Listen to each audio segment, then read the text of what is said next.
ناظرین، پروگرام غذا سے علاج کے ساتھ میں ہوں آپ کی خدمت میں حاضر حکیم محمود الحسن توحیدی۔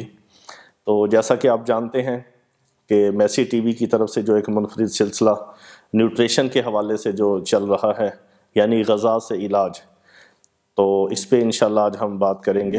غذا ایسی چیز ہے کہ جس کا اگر اعتدال سے اور اس کے مناسب درجے کے ساتھ اگر استعمال کی جائے اور اس کے مزاج کو، اس کی تاثیر کو، اس کی افادیت کو اور مرض کے مطابق اگر اس کو استعمال کیا جائے تو انشاءاللہ العزیز اس کا کوئی نقصان نہیں ہوگا۔ کھجور جو ہے وہ ایسا ایک میوہ ہے، ایک پھل ہے جس کی غذا کے اندر بہت زیادہ اہمیت ہے۔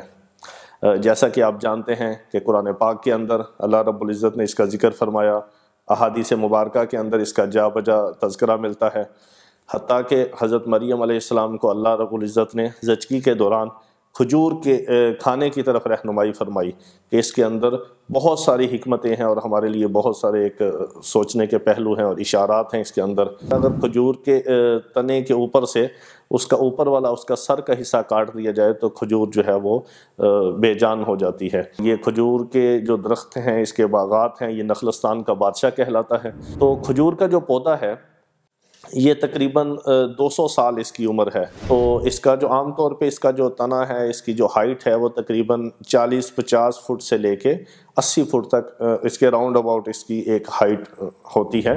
اور اس کا جو مزاج ہے وہ طبی لحاظ سے تو گرم تر ہے، اور بعض علاقوں کی کھجور جو ہے وہ گرمی خشکی کی طرف مائل ہوتی ہے۔